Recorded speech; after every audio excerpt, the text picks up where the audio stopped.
Assalamualaikum warahmatullahi wabarakatuh. Waalaikumsalam warahmatullahi wabarakatuh. Waalaikumsalam warahmatullahi wabarakatuh. Selamat siang, salam sejahtera untuk kita semuanya. Sehat semua teman-teman? Alhamdulillah sehat Bapak. Alhamdulillah sehat Bapak. Alhamdulillah. Jadi pada pertemuan ketiga ini teman-teman dalam suasana yang siap menerima materi ya.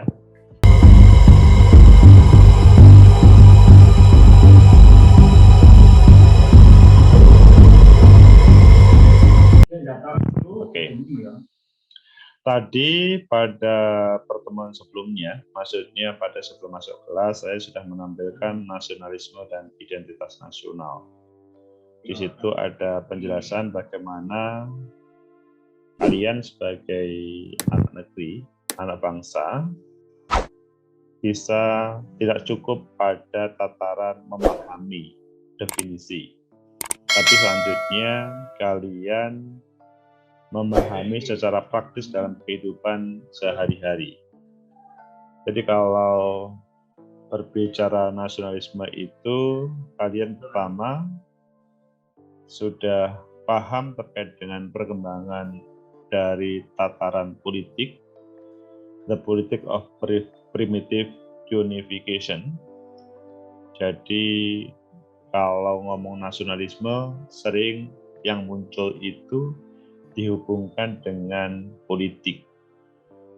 Begitu juga yang kedua adalah the politic of industrialization. Itu yang merupakan fase yang kedua. Dan kemudian fase ketiga adalah the politic of national welfare. Ini adalah tema yang kita bahas, bagaimana yang kalian lihat pada konten sebelumnya. Adakah yang bertanya? Kalau tidak, maka saya yang gantian bertanya.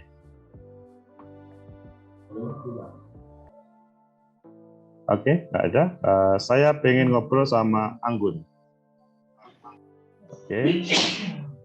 Iya Pak. Oke. Anggun, dirimu dari mana?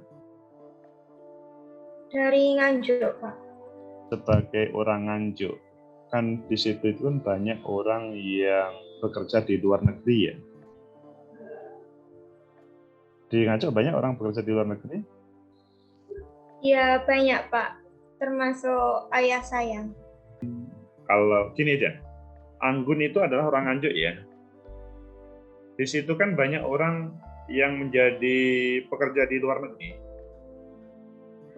Oke. Coba deteksi di sekitar tetanggamu. Apakah ada orang yang bermasalah dengan identitas nasional ketika dia bekerja di luar negeri? Pertama dari cara berpakaian, atau kemudian mengarah kepada budaya berpakaian. Bagaimana, Anggun? Oh, kalau untuk gaya berpakaian, ada tetangga saya yang pakaiannya lebih terbuka Pak, seperti terbuka. Maksudnya terbuka itu lalu kain bisa ditoleransi dengan budaya Indonesia atau sudah tidak? Tidak Pak. Oke. Apa yang dilakukan Anggun mengarah ke sana itu?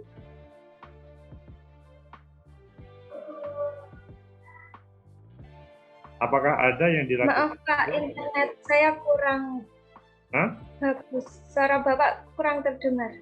Kurang terdengar tetap? Oke. Teman-teman yang lain, suara saya kurang terdengar? Jelas Pak. Jelas Bapak. Dengar Bapak. Oke, mungkin ada problem. Oke, kalau begitu kita bergeser ke siapa? Ke Adinda. Adinda rumahnya mana Adinda?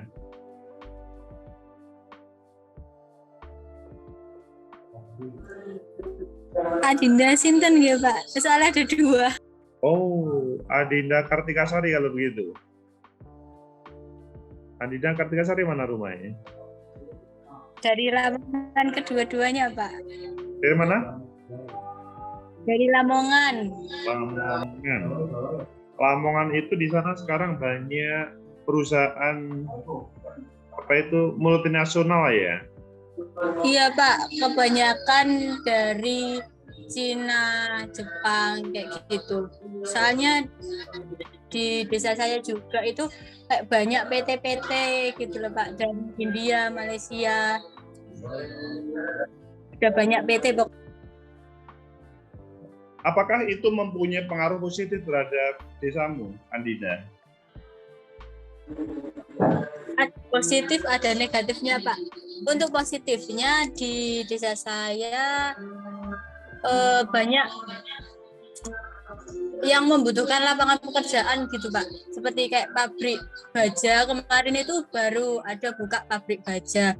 Lah, di situ banyak yang ingin memasukkan pegawai baru, soalnya di pabrik baja itu tidak mau orang lama yang bekerja, jadi sistemnya kontrak gitu Pak. Intinya banyak masyarakat di sekitar itu dapat pekerjaan dari pabrik-pabrik itu ya. Negatifnya apa? Untuk negatifnya sendiri, lahan di desa saya sudah banyak yang berkurang Pak. Kayak yang dulunya banyak tanah kosong, sawah kosong, sekarang sudah tebas semua itu. Dibeli semua sama orang-orang luar negeri gitu. Jadi kita sebagai orang desa juga nggak ada investasi untuk masa depan gitu, seperti kayak tanah. Apakah hal itu juga berpengaruh terhadap kehidupan keagamaan di desamu atau juga kehidupan budaya di desamu? Sepertinya tidak berdampak banyak sih Pak.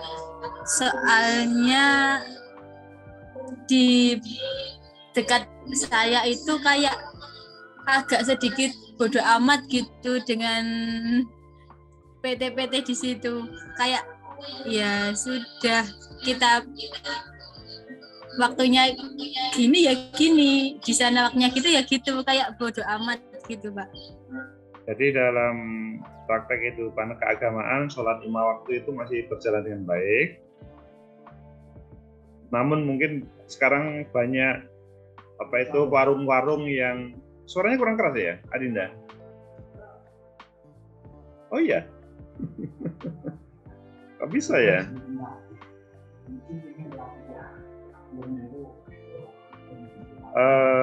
Apakah maksudnya warung-warung di sana bercampuran nggak? Warung-warung yang sifatnya di situ ada minuman keras dan lain-lainnya?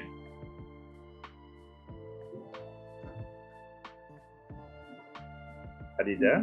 Nah, dengan adanya PT di sana itu malah sekarang juga banyak warung Pak. Yang dulunya di desa saya itu sangat islami, maksudnya kayak karaoke, kayak kopi-kopian itu kayak jarang gitu Pak. Ada kopi, cuma bukanya biasanya kan pagi, pas orang-orang bekerja itu kan itu buka, terus nanti malam sampai jam 9 itu udah tutup lah. Sekarang malah dari pagi jam 9 sampai jam 12 malam itu ada masih karaoke lah. Kemarin itu malah ada yang membuat onar, kayak yang minuman keras itu sampai mengusik ketenangan warga sekitar gitu loh Pak. Jadi polisi di sana pun kayak sekarang masih berjaga-jaga. Banyak warung yang mau digusur, ditutup gitu Pak. Kalau Adinda sebagai Bupati Lamongan, taruhlah terpilih menjadi Bupati Lamongan, apakah model berbagai perusahaan multinasional itu dipertahankan atau akan tidak diberi izin karena taruhlah budaya di sana agak berubah? Gimana? Tapi di sisi yang lain menguntungkan, ada banyak orang yang bekerja. Coba, gimana solusinya? Menurut saya, kalau saya sebagai Bupati Lamongan ya Pak, saya mengajak tanda tangan kontrak hitam di atas putih sih Pak.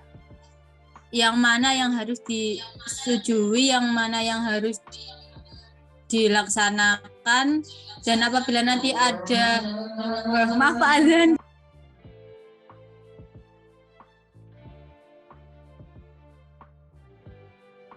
Oke, terima kasih Adinda atas kesempatannya, dan sekarang azan mungkin agak terganggu suaranya. Sekarang saya pengen ngomong sama Eni. Eni rumahnya mana Eni Wijayanti? Sudah di Surabaya, Pak. Oh, Surabaya. Surabaya itu dirimu yang paling terganggu dengan berbagai luar negeri itu apa? Berbagai produk yang ada di Surabaya.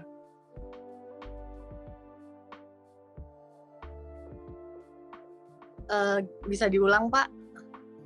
Saya kurang nangkep sama maksudnya. Jadi sekarang itu kan berbicara globalisasi itu kan kehidupan antar negara itu kan bebas ya. Bahkan memberikan dokter dari luar negeri ke rumah sakit dalam negeri itu biasa, apalagi hanya seorang karyawan. Seperti kalau di Surabaya kemarin antara Surabaya sama Madura, pembangunan Suramadu itu paling banyak itu ya tenaga kerjanya asing, bukan dalam negeri. Lah, Eni Wijayanti sebagai orang Surabaya, apakah ada terganggu dengan kehidupan yang taruhlah berbagai perusahaan yang ada di Surabaya dari multinasional? Baik, jadi saya terganggu atau tidak?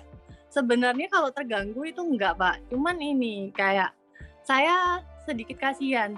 Anak bangsa itu banyak sekali yang bagus, yang berkualitas. Tapi mengapa pemerintah ini selalu melihat yang jauh daripada yang dekat gitu? Seperti contohnya banyak anak-anak bangsa yang lebih diakui di luar negeri daripada negaranya sendiri, seperti itu. Nah, banyak orang luar negeri yang mungkin di negaranya saja itu dia ditolak atau nggak dihargai gitu, dan dia diambil di Indonesia dan dia seperti diagung-agungkan seperti itu. Saya pernah dapat cerita sih Pak, soalnya pernah sharing kan sama teman-teman, dan itu ada anak dari Swiss kan, dia tuh bilang kenapa ya kok orang Indonesia tuh kayak gini gitu, kayak mereka tuh apa ya, intinya seperti terkagum-kagum, over apa ya bahasanya, intinya over lah Pak, untuk merespon orang-orang luar negeri itu. Nah itu. Kalau melihat perkembangan Surabaya ke depan, apakah Eni Wijayanti optimis bisa hidup di Surabaya ketika ada banyak, taruhlah sekali lagi, sekarang kan dunia global itu kan ya datang ke semua, bukan hanya negara ya, semua kota. Salah satunya Surabaya menjadi bagian yang penting untuk mengembangkan bisnis, dan kemungkinan orang-orang Surabaya sudah tidak kuat hidup di Surabaya, lari ke Sidoarjo, lari ke Mojokerto, karena terlalu berat beban hidup di Surabaya itu. Gimana, Eni? Optimis? Optimis bisa, Pak. Kenapa saya optimis? Begini, jadi setiap saat itu kita membutuhkan upgrading dalam diri agar bisa ikut dalam perkembangan. Nah, orang-orang luar negeri yang masuk ke Indonesia ini, yang diambil ini sebenarnya punya banyak sekali dampak positif buat kita. Contohnya dalam bidang kemajuan, seperti itu Pak. Jadi mereka bisa membawa kemajuan yang ada di negaranya dan diterapkan di sini, dan ini dapat membantu kita. Contoh halnya dalam hal medis yang Bapak bilang tadi. Mungkin dokter di sana menerapkan untuk menyembuhkan penyakit jantung itu sudah tidak dengan bedah lagi. Mereka membawa alat dari sana dan itu diterapkan di sini, seperti itu Pak. Jadi saya rasa ketika Anda siap untuk terus mengupgrade diri, Anda akan selalu bisa tinggal dimanapun itu, tanpa perlu merasa tertekan. Bapak, saya memiliki pertanyaan. Eni Wijayanti yang telah meresponnya. Saya ingin menambah yang ngobrol tambah Siti Zahra. Siti Zahra, kamu dari mana? Dari Probolinggo, Pak. Probolinggo. Probolinggo itu mangga-mangga yang baik biasanya tidak dimakan sendiri ya, dilempar ke Jakarta atau ke luar negeri. Kemana luar negerinya?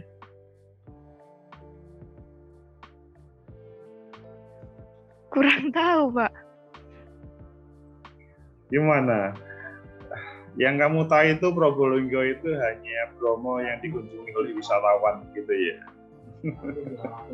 Suatu saat Siti Zahra, ketika dirimu ketika main ke Bromo dan selanjutnya mendapatkan orang Belanda dan kamu menikah dengan orang Belanda, kamu akan hidup di mana, Zahra?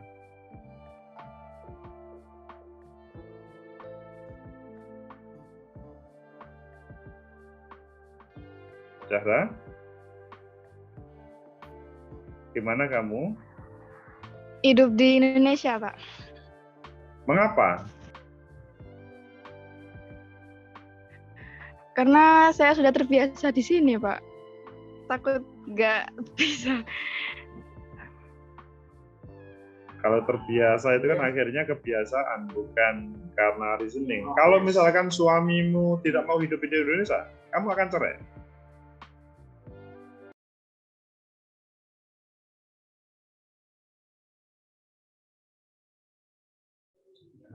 Namaku. Zahra?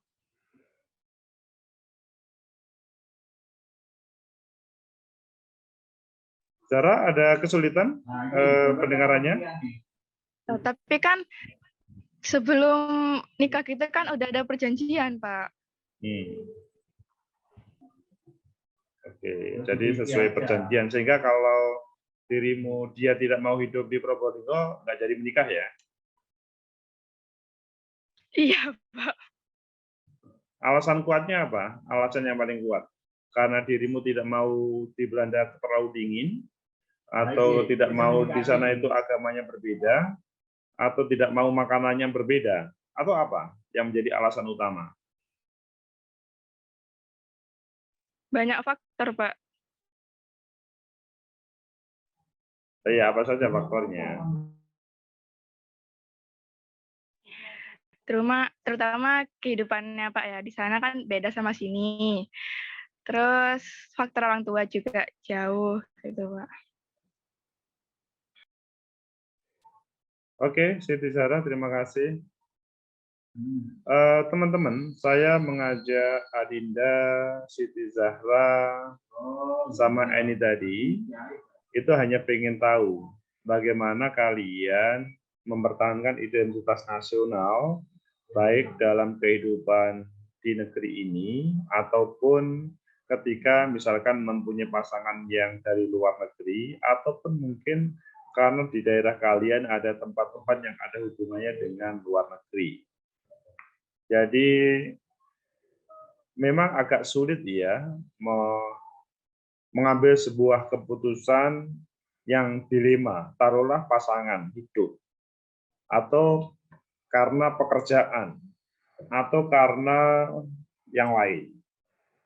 Intinya bahwa identitas nasional, nasionalisme, identitas nasional, itu meskipun kalian berada di luar negeri, taruhlah hidup di Belanda, ini bisa saja kalian mempertahankannya. Taruhlah pasangan kalian dari sana, dan tidak ada larangan. Namun, mungkin dari kalian pelan-pelan akan hilang namanya identitas nasional. Bagaimana supaya bisa untuk tetap mempertahankan nasionalisme tersebut? Karena kan kalau kalian memperhatikan dari orang-orang yang sempat hidup di luar negeri, baik karena pekerjaan atau karena pasangan ataupun yang lain, itu sedikit banyak pelan-pelan akan berpengaruh dari kehidupannya. Maka apa yang disampaikan pada awal tadi, itu yang menjadi pijakan teman-teman ketika hidup di negeri ini ataupun luar negeri. Bahwa suku, agama, ras, dan antar golongan itu adalah sebuah realitas yang harus dihadapi dan tidak harus kemudian dipermasalahkan. Begitu juga tema dalam negeri dan luar negeri. Intinya bahwa dimanapun kalian berada, itu tetap mempunyai rasa nasionalisme Indonesia. Nasionalisme itu tidak ditontonkan pada waktu misalkan membela para olahragawan kita yang sedang misalkan bulu tangkis, kita ngomong Indonesia, blok blok blok blok blok Indonesia. Itu bisa, tetapi itu hanya simbolik. Namun yang lebih utama adalah bagaimana kalian itu merasa memiliki tidak hanya pada saat-saat tertentu itu saja. Teman-teman ada yang bertanya? Oke. Saya, Pak. Mau bertanya? Atau salah klik? Saya ingin bertanya, Pak. Oke, silakan. Jadi seperti ini, mengapa ya Pak, orang luar negeri itu mereka lebih identitas lebih bisa kuat untuk mempertahankan identitasnya, sedangkan orang Indonesia itu biasanya mereka tuh lemah, mereka tuh suka ikut budaya gitu. Contoh, semisal orang luar negeri ke Indonesia, itu mereka tetap dengan pakaiannya dari sana ke sini, semisal ke pantai dan memakai bikini, itu kan budaya mereka. Sedangkan orang Indonesia itu biasa kalau ke luar negeri, mereka cenderung mengikuti cara berpakaian orang-orang, gaya hidup orang-orang sana. Nah, mengapa itu bisa terjadi, Pak? Lalu bagaimana cara kita orang Indonesia ya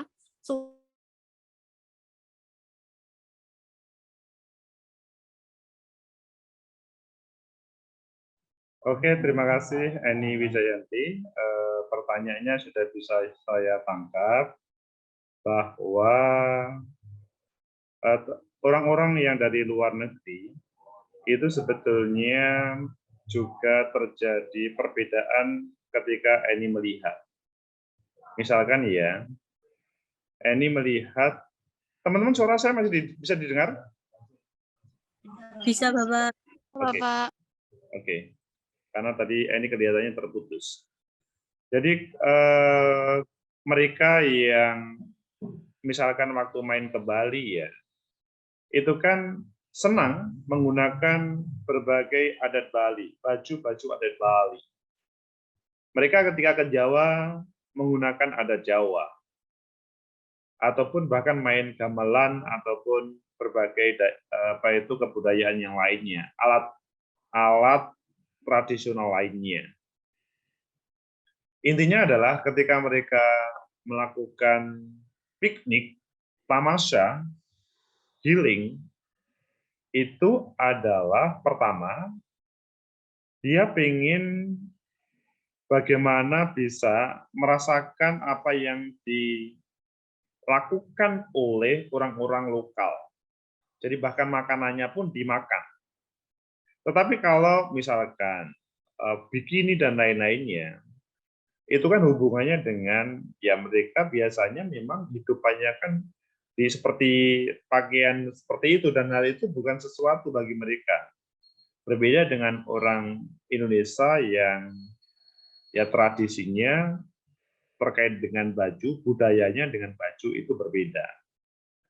Namun yang menjadi perhatian, pertanyaan dari Eni tadi, mereka itu ya bersikukuh, ya coba kita hitung aja, mereka yang betul tanpa makanan tradisional, tanpa budaya dan baju tradisional, seberapa jauh.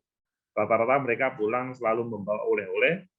Taruhlah oleh-oleh yang dari Bali itu selalu menjadi kebanggaan bagi mereka. Hanya autokritik bagi kita bersama, jangan sampai malahan kita mengikuti mereka. Dalam artian, budaya yang tidak cocok untuk kita praktekkan, itu kemudian kita perlu menjauhi. Begitu Eni Wijayanti. Kelihatannya Bapak, maaf, saya kurang ini Pak, kurang bisa puas dengan jawabannya. Mungkin begini Pak, maaf ya Pak, bukan hanya soal bikini tadi, tapi dari apa ya Pak, dari make up saja semisal. Orang Indonesia itu kalau ke Korea, mereka cenderung mengikuti gaya make up-nya. Kalau orang Amerika ke sini gitu, mereka itu datang dengan make up-nya. Orang Korea datang juga dengan make up-nya. Tapi kalau orang Indonesia ke sana, itu tuh biasanya langsung ikut budaya sana, langsung merubah wajahnya seolah-olah mirip seperti mereka, cara gayanya, cara make up-nya seperti itu, Pak. Sebenarnya bukan hanya soal itu tadi. Nah, terus apa sih Pak yang bikin orang Indonesia itu kok gampang sekali ya ngikut-ngikut gitu? Kenapa orang sana itu kalau ke sini ya mereka datang dengan identitasnya, benar-benar identitasnya. Orang Korea datang ke sini dengan identitasnya, orang Amerika, Belanda datang ke sini dengan identitasnya. Sedangkan kita yang datang ke sana itu cenderung mengikuti gaya mereka seperti itu, Pak. Oke, jadi begini ya nih. Kalau berbicara misalkan Amerika, Australia, ataupun taruhlah Prancis, umur budaya mereka itu lebih tua daripada budaya Indonesia. Maksudnya ngomong secara politis, mereka lebih tua. Kehidupannya lebih dahuluan daripada kita. Dan kebetulan negara kita belum semaju negara mereka. Sehingga biasanya gini aja, ini coba bandingkan. Ini dalam keluarga, ada paman, ada Pak Po, enggak ada enggak ini di keluarga? Dari anak-anaknya Mbak, ada paman, ada Pak D? Ada, Pak. Ada. Dirimu biasanya mengikuti dari keluarga Pak D atau Pak Le yang kaya atau yang miskin ketika cara berpakaian?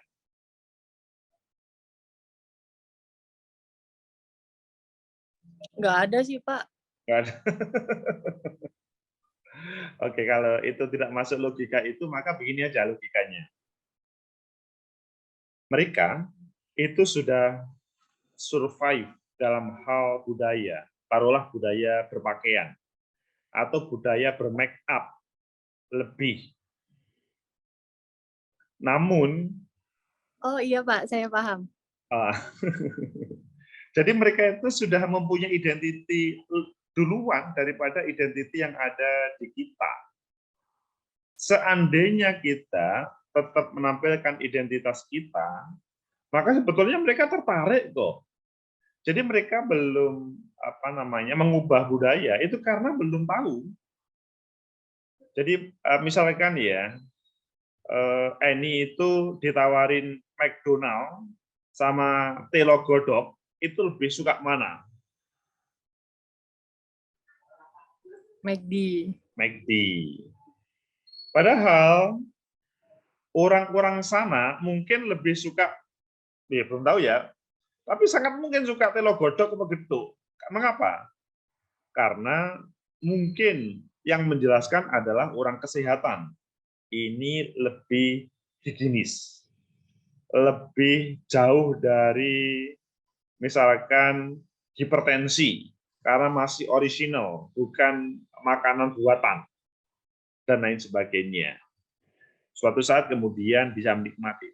Seandainya yang namanya ketela, pohong, ataupun yang ubi-ubian itu dimasak sebegitu bagus, maka sangat mungkin, dan dibungkus yang baik, sangat mungkin itu lebih menarik daripada McD. Kita itu kadang-kadang lucu ya orang Indonesia itu. McD itu harganya sekitar 20.000, 25.000. Fried chicken yang ada di pinggir jalan atau Kentucky lah, Kentucky itu sekitar itu. Kemudian di pinggir jalan itu hanya taruhlah 10.000 atau lebih murah. Itu kadang-kadang masih kalah gara-gara brandingnya Kentucky Fried Chicken itu ya lebih banyak ditampilkan di berbagai iklan-iklan yang ada. Begitu Eni, bisa diterima? Eni kelihatannya nge-freeze. Bisa, Pak. Oke. Pak, saya terpental. Oke, terima kasih. Masih ada teman-teman yang mau bertanya tadi?